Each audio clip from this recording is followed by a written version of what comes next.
Hello and welcome to our podcast. I'm Mr. R, this is Mr. Echo, and please introduce yourself.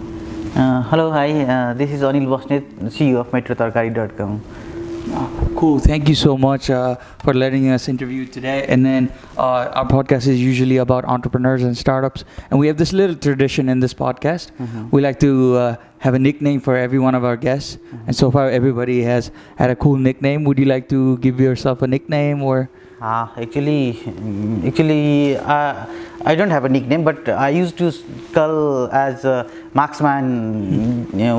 When I was in school at 19th class. Oh, why is that? Why marksman? It's something like pointing a point that pushes the arrows in the point. So marksman. I used to be a sharp thrower. Oh, cool. Something like that.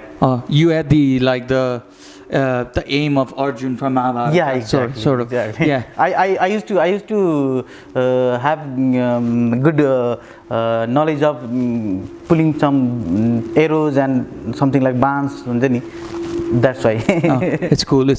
And congratulations, your company has done really well, and then your website has boomed. And then even when I was in US, when I heard about your concept, I was blown away.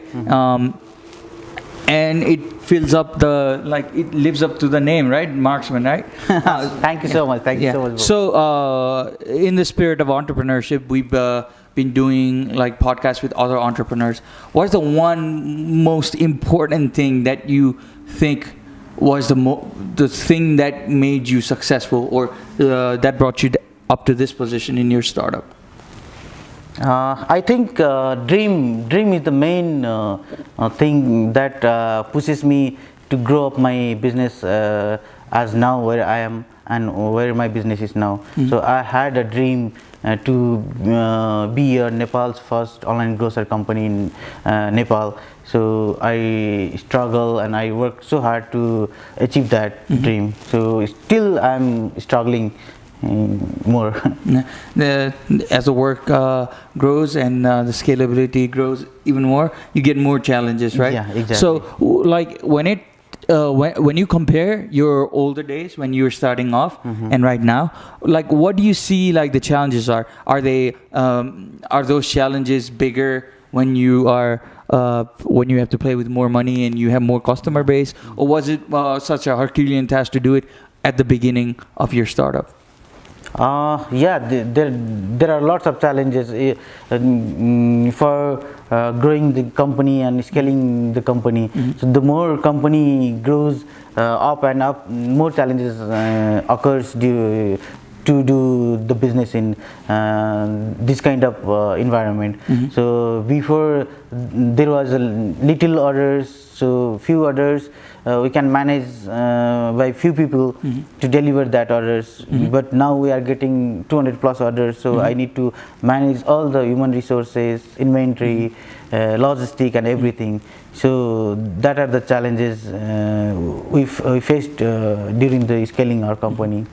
So how does one that has a really small startup or something that is really small in size in terms of people, how do you go from there to being acquired by a venture capitalist or investment firm like you are right now?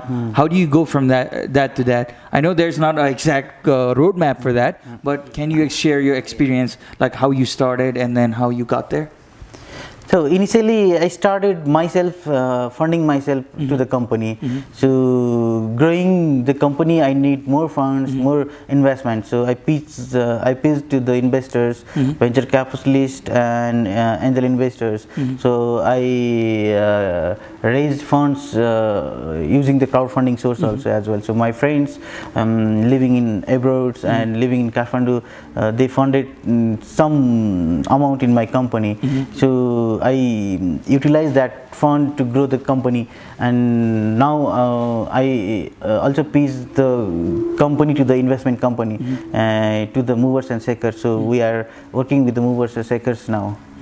Yeah, we're in their offices. Yeah. And it's pretty good. Like going from like his garage Yeah. to this place and then shooting a video with you. It just feels like a 360 or 180, right? I'm a shitty engineer. That's what it is. So I wanted to ask you, going like there's a trend of people that want to do a startup, but they start initially and then they stop doing that, or they go abroad, or you know, they stop pursuing that dream. What makes you different from those people when you compare your journey? So basically, doing a startup is not a big deal, but sustaining that company and continuing that business is the big challenges among all of the entrepreneurs and youngsters who are working right now. So we have to wait for some time, like 5 years, 6 years, or 10 years to grow the company. So all the startups, all the entrepreneur has not capacity to wait for that 10-year period. So I used to plan that day. I have to struggle more 5 years to set up this company. What I'm thinking now. So I waited for the 5 years. Now I'm satisfied with my company progress, and I'm doing my CEO's responsibility in a proper way, in an organized way. So that is the basic factor that most of the people can't wait for a long time. So they need the financial support as well. So they used to look for other opportunities what they can get in their life. So most of the people shut down their companies and think for the other opportunities. But I personally, I never looked for other opportunities. Even I got more opportunity to go USA as an IT engineer, so as a programmer, and other big software companies were offering me a good salary to join the job. But I personally avoid those opportunities and think about my own company, so that my company will become a good company after 5 years, and I can get good return after 5 years. So that's what I think. So you think like your pursuance for a long-term investment, Yeah, and exactly. then like the fruit of that is going to help you out. Now, this is much more of a question towards like other people who are trying to get a job out there, who are trying to get some experience. How does one go about like getting a job at your firm? I'm asking this because you probably need really capable people to expand your business, true, right? True. And then you just do not want to center yourself into metropolitan cities. You want to expand into villages so that you can have a really good network in Nepal. Yeah. And in that way, you can grow the country as well. True. So, what kind of skill set or what kind of mindset do you look for when you're hiring people?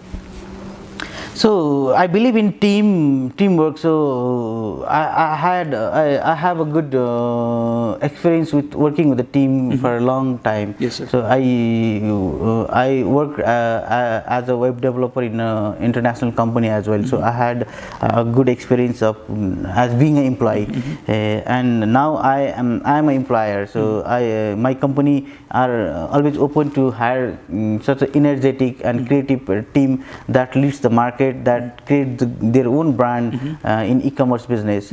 So mostly we do have low level job to higher level job, like technical knowledge job.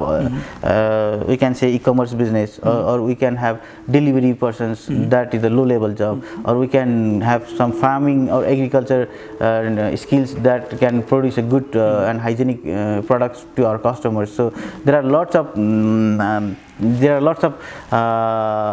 segment that we can offer the jobs in our company. So I want to ask you, this is the most personally, since you know about what I do beyond this podcast. Personally, I want to ask you, how do you go about like securing? How does your logistics work? Do you find farmers individually and make a contract with them, or you let vendors sell it through the online portal?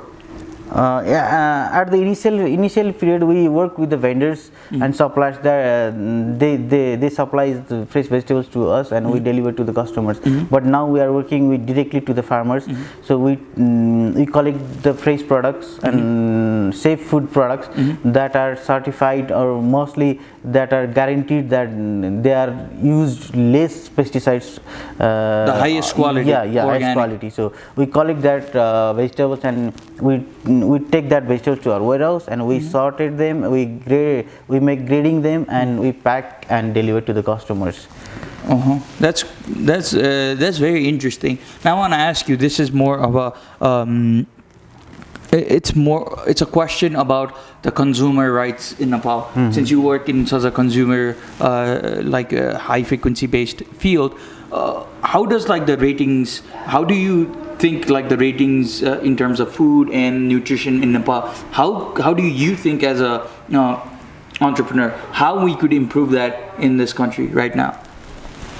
We can see, and we usually get the news that there are most of the vegetables, most of the foods are not hygienic, and most of the vegetables are affected by the very pesticides during the production. So we are making awareness to the farmers, so that consumers are looking for the good quality products.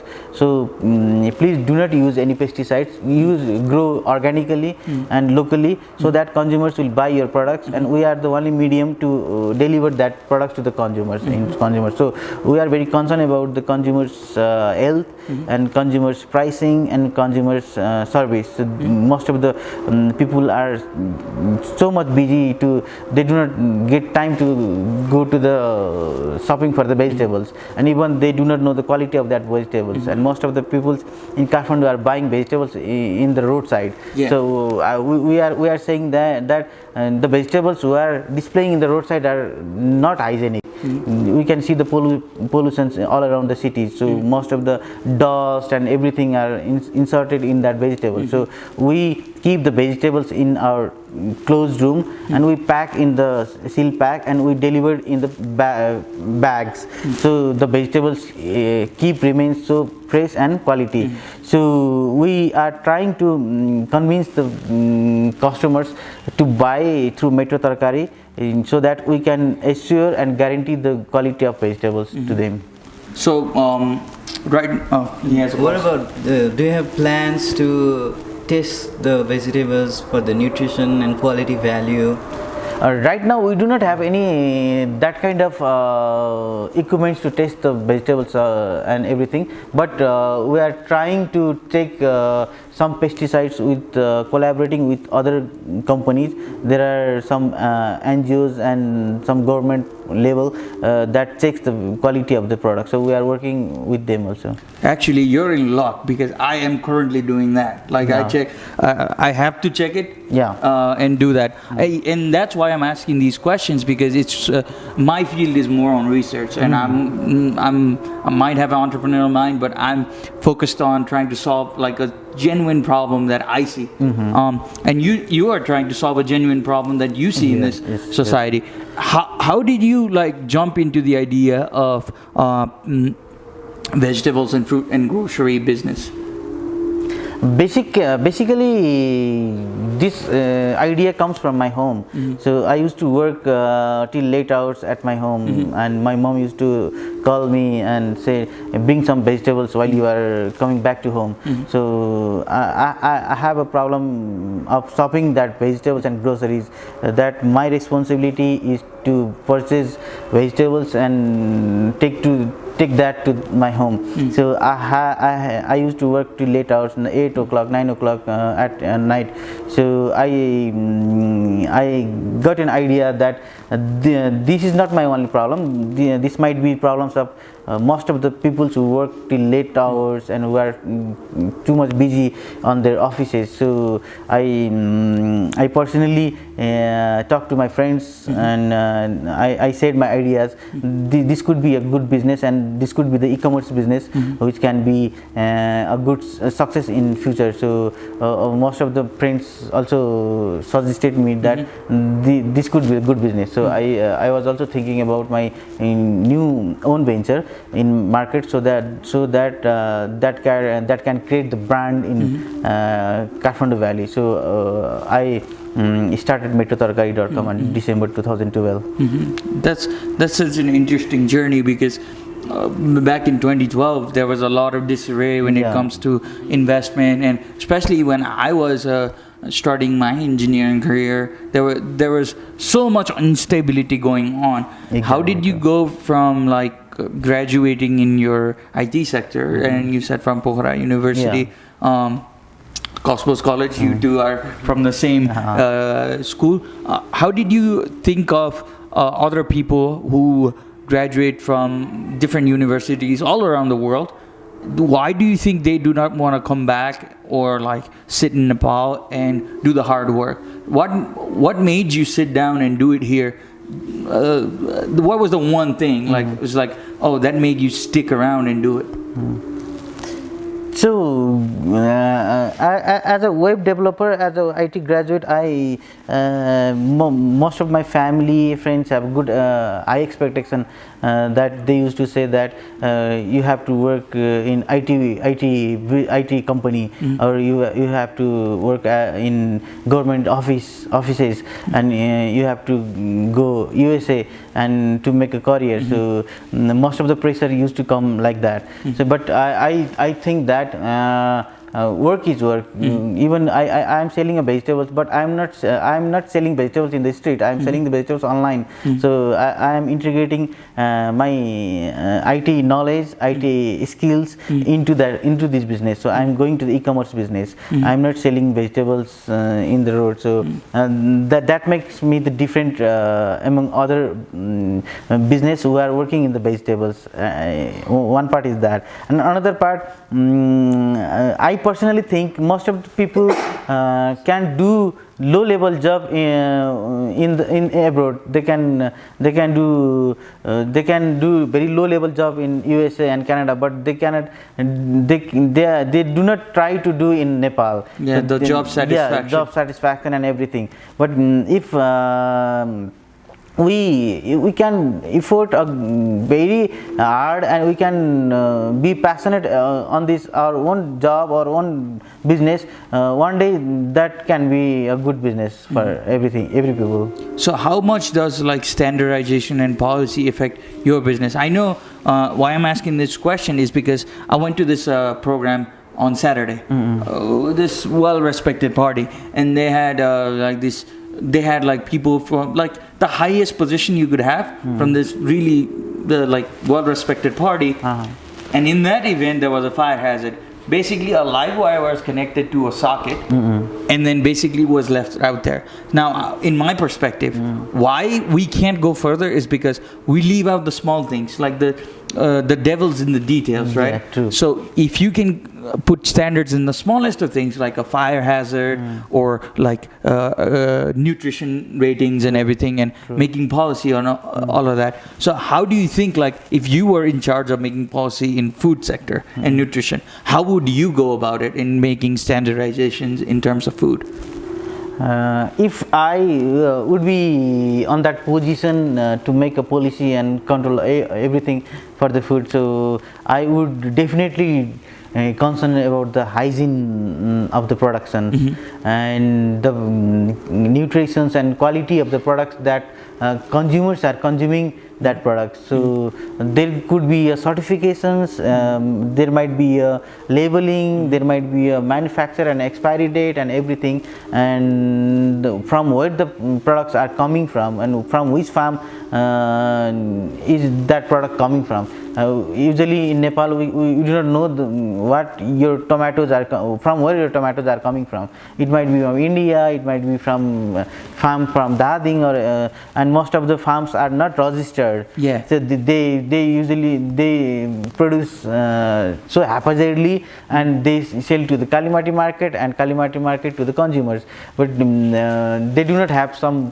quality assurance and productions and everything. So I used, if I would be able to be on that position, I would be control all the productions and give the certifications, and it's something like give the permission to the production to the farmers. I believe you're absolutely correct in that terms. But now this is going to be a little bit of a controversial question. I might ask you, what are your plans if, like, I'm going to say when and if the government is going to have an open policy when it starts bringing in companies like Amazon or Walmart. I know that is around the corner. Yeah, like true. 5 or 10 years, like we're going to have those companies. How do you think you and fellow startups like yourself in Nepal, how are you going to compete in that market at that time? Those are the Amazons and Walmart and Alibaba are the big giant companies all over the world. So they create the market all over the world. But if they enter in the Nepal, so we also have a good opportunity to create the market. So ultimately, customers are the king, and customers will buy the products from that company who is giving them good quality, price and service. So we have to compete with those companies regarding those things. So it might set a good timeline to work and to do business in Nepal. So now we are working so unmanaged way of this e-commerce and everything, but we can see the Amazon and Walmart work in very well managed way. So we can learn from them, and we can get some market from them, and we have to struggle, and we have to convince the customers that we can offer the same quality, same price and same product as Amazon is delivering. So why not you prefer to the local companies, Local businesses regarding giving the businesses to the other companies. So Nepalese people will definitely support local businesses. And I see nationalism is the one thing true. that is common in every Nepali individual. Yes. Personal experience, if you mispronounce Nepal with Nepal, they'll kill you. They'll kill you. I had like this first few weeks, I was like in this other mindset, and then like people were complaining about that, but I would still say Nepal because it's one of the best ways to say Nepal to Americans who can't pronounce it. And then you make them come to your side. One other question I have: what's your personal? There are lots of questions and questions. I have a bunch of questions. I'm picking your brain right here because like you're a good resource and not everybody has access to you. I'm trying to give you answers. It's perfect. Like we're learning a lot about like this whole experience. The question that I have is, what are your personal grievances when it comes to economic policy in Nepal? Like one of the personal grievances that I have is the 375% tax in any vehicles that come into the country. Yeah, right? true. What are your personal grievances that you can hear? Mind you, you can say whatever you want in this podcast, but you know. No, actually, we are in the business that does not affect the taxation and everything in Nepal. So basically, there is no tax and any other taxation rules in agri businesses. So we can do business without the tax because these products are tax-free products. So it doesn't affect of what you are saying, the increment of the tax rules and everything. One part is that, but economically. We have to increase our social economic part also as well regarding the farmers. And they need to increase their income sources as well. But to increase their income, farmers need to grow farmers need to update their production as well regarding the market upgradation. You know, because they are producing so traditionally and they are working so traditional way of farming. But we can see lots of technology integrated in the farming, and most of the countries are using robots and to reduce the manpower, and they are using high level technology to produce good hygienic foods. But Nepali farmers are not able to work on that. On that part, they do not have sufficient investment as well. Yeah, that's my question. Like when it comes to automation, getting parts, like we've tried to get certain parts, and like the treatment you get at like the customs is very, very terrible. I'm going to tell you, it's one of the worst things that you can like imagine. Like the government employees do not treat you well at the customs. They pretend as if we're trying to steal away their own gold from their own house. Now, when you said automation, the one thing that clicked in my head was when automation comes and takes over, and it's eventually going to do, how do you think like the Nepali agriculture business is going to react to it in the global sense? Because we don't export much, but we import a lot, and there's going to be a lot of people that are going to lose so many jobs. I don't think it's going to affect your business, but what's your take on that? No, it will take time to go to the automation of the farming, so we have to wait a long period for that. Now, good thing is that most of the educated people, most of the graduate people, MBA students are going to the agribusiness in the sector. So they are learning. They are learning from the abroad, and they are integrating those things. They are implementing those technology, those concepts of farming, and they are doing very commercial way. So this will be definitely give a good output in a future way. Okay. Those are my questions. Do you have any? Talking about the specifics of your business, he talked about how you pick up the vegetables, and I want to ask you about how you deliver them. There's a lot of the location problem and no proper addressing in Nepal, especially in Kathmandu. How do you do that? Yes, definitely that is the major problem for delivering in Kathmandu Valley. So we work as a manual system. Yes, we do have GPS tracking and everything integrated in our apps and websites, but we have to work very manually. We have to call the customers and ask for the locations, and we have asked for the gullies and gate and house, everything. So until and unless these things and house number and all the things are not well proper, automation will not work. So we have to work so manually. We are also working manually. So I have one last question. This is the fun question. Thank God it's the last question now. Oh my God, he's tired. It's okay. We shit on ourselves too. Now I want to ask you: have you watched the Avengers: Infinity War? Are you a Marvel fan? Marvel? Yeah, the movies, like superhero movies. Not exactly. Not exactly. Anyways, not exactly. Apparently the movie is not going to show up in Nepal, and we're fans. Like, can you say like a convincing pitch to say bring Avengers to Nepal to the camera just for us? What? Bring Avengers? Just in game to Nepal. In game to Nepal. Yeah. Just like with like whatever superhero pose you can do. I have to do it anyhow. If you want to. we don't do it. We don't put anybody in duress or. No worries. So bring Avengers. Just end game. In game. To Nepal. To Nepal. Yeah, that's it. And anyhow, Avengers, what's up? Anyways, thank you so much for this episode. This has been one of the best episodes we've done. Thank you. Because he's been one of the best guests, and his nickname Marksman is to the point because he talks to the point.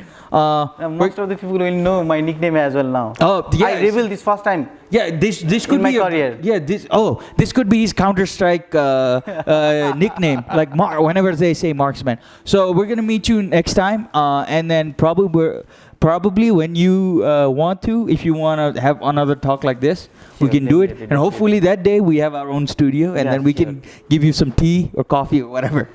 No, I will offer you coffee as well in my office. Oh, he's going to. After this, so. That's one way to get free coffee. All right, guys. See you later.